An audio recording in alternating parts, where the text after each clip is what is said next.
प्रिय विद्यार्थियों, अपनी एकाग्रता बनाए रखें। एक्चुअल डिक्टेशन शुरू होगी 5 सेकंड के बाद।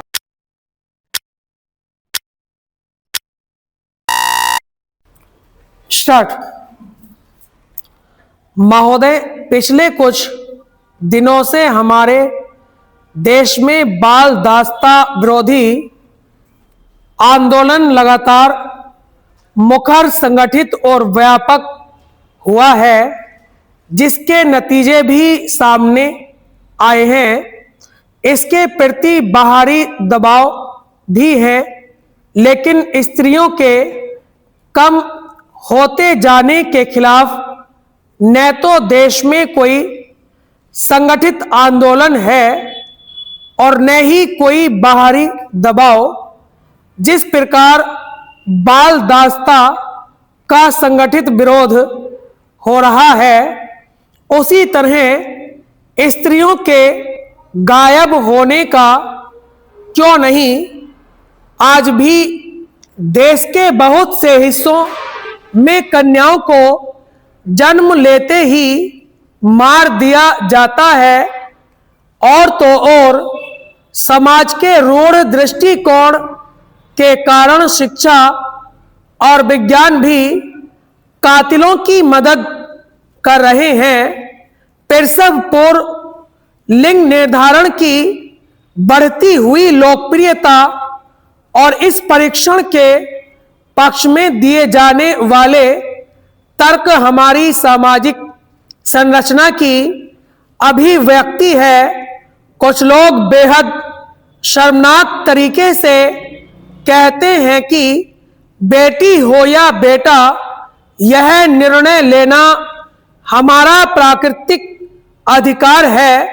इसके लिए यह लोग बच्चों की सीमित संख्या का तर्क भी देते हैं। इनके अनुसार जब बच्चों की सीमित संख्या का अधिकार उनका है, तो वह बेटा हो या बेटी, यह भी उनका स्वतः सिद्ध अधिकार है। कुछ लोग यह तर्क भी देते हैं कि ऐसे बच्चे को जन्म देकर क्या फायदा, जिसके साथ आजीवन असुरक्षा का भय जुड़ा रहे।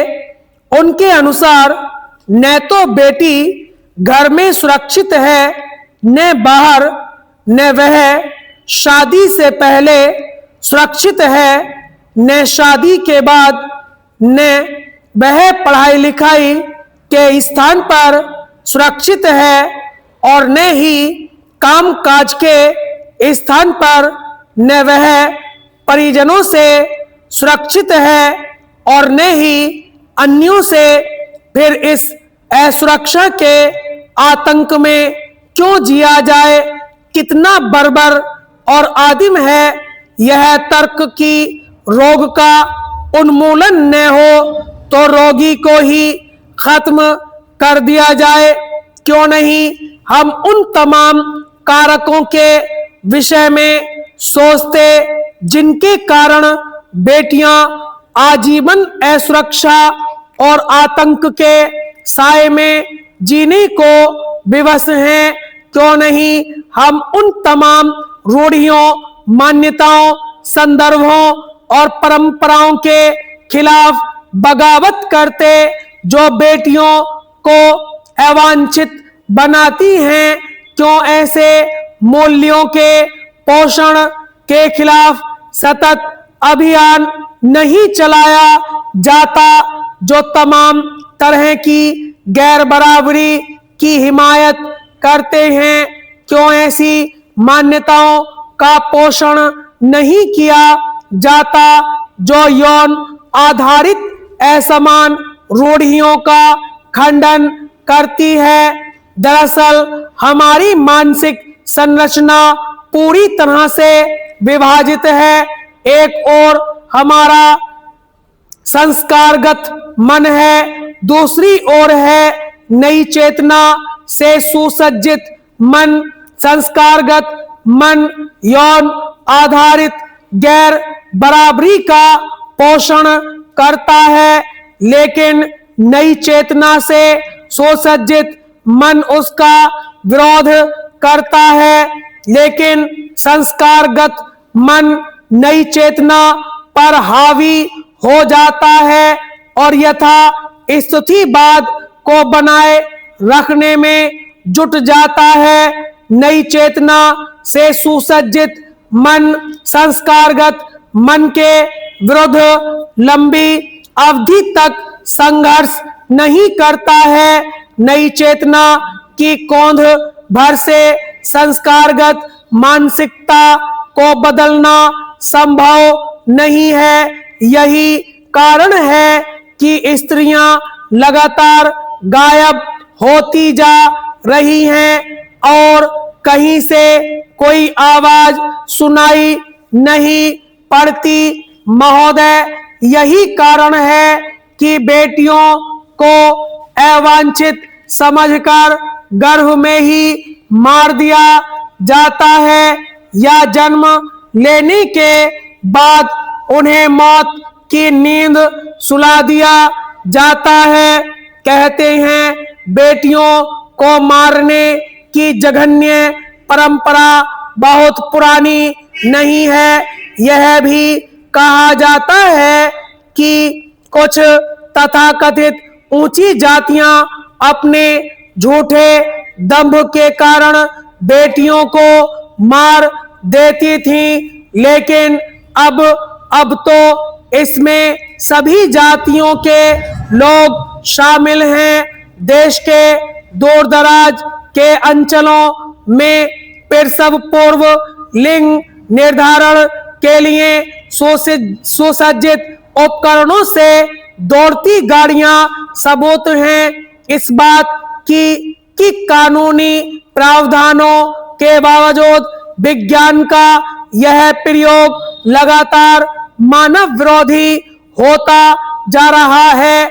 दरअसल कन्याओं के प्रति हमारे आचरण से साफ साफ झलकता है कि हम उन्हें उनका पर्याप्य नहीं देते।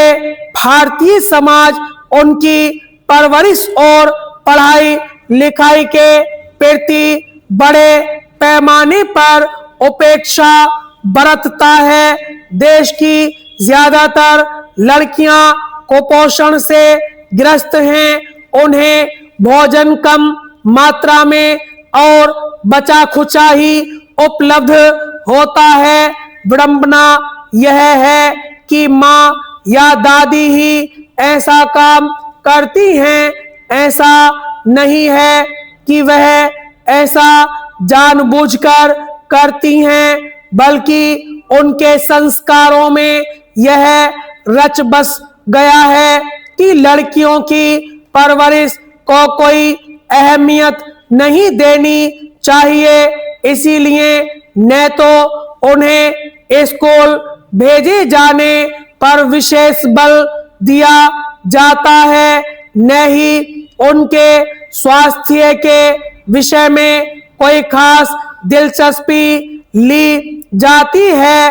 वे तो सिर्फ बड़ी हो जाती हैं। बड़ी होने के लिए शोषण और भेदभाव की परंपरा को अपनी से अगली पीढ़ी को हस्तांतरित करने के लिए इसे भी एक विडंबना ही कहा जाएगा कि मानव मूल्यों का पक्षधर मीडिया भी उनके विरोध में है।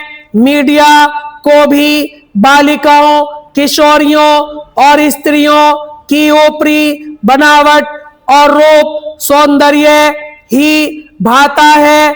उसके पास भी उनमें अंतर्निहित विशेषताओं को परखने या पहचानने की फुर्सत नहीं है। इस सिलसिले में सौंदर्य प्रतियोगिताओं की सूचनाओं को बड़े पैमाने पर प्रकाशित करने को देखा जा सकता है, जबकि किसी अखबार ने विस्तार के साथ यह नहीं लिखा कि मानसिक रूप से विकलांग विदिशा की उर्मिला ठाकुर ने किस ढंग से सड़क पर खेलते हुए बच्चे को ट्रक की चपेट में आने से बचाया। यदि कहीं यह खबर छपी भी होगी तो बहुत छोटी। जिस ढंग से सौंदर्य प्रतियोगिताएं राष्ट्रीय खबर बन जाती हैं, उसी तरह से ऐसी खबरें राष्ट्रीय समाचार क्यों नहीं बनती। यौन हिंसा और बलात्कार की खबरें जिस ढंग से छपती हैं, उनमें कहीं न कहीं यह स्वर अवश्य रहता है कि स्त्री उपभोग की एक वस्तु है। यौन आधारित विषमता को समाप्त करने की पहली और आखिरी शर्त यह है कि मानसिक संरचना को बदलने के लिए बहुआयामी संघर्ष की शुरुआत हो। यह संघर्ष सभी स्तरों पर शुरू हो। यदि गैर बराबरी का पोषण करने वाले तमाम मूल्यों को चुनौती दी जाए और उनकी वैज्ञानिक मीमांसा की जाए तो समाज वास्तविकता को स्वीकार करने की दिशा में अग्रसर हो सकता है। स्टॉप। प्रिय विद्यार्थियों, डिक्टेशन समाप्त हुई। अब इस मैटर को ट्रांसलेट करें और अपनी गलतियां कमेंट बॉक्स में ज़रूर बताएं। वीडियो को लाइक और चैनल को सब्सक्राइब करना न भूलें। याद रखिए, कलम की रफ्तार सफलता का आधार। धन्यवाद। मिलते हैं नेक्स्ट वीडियो में।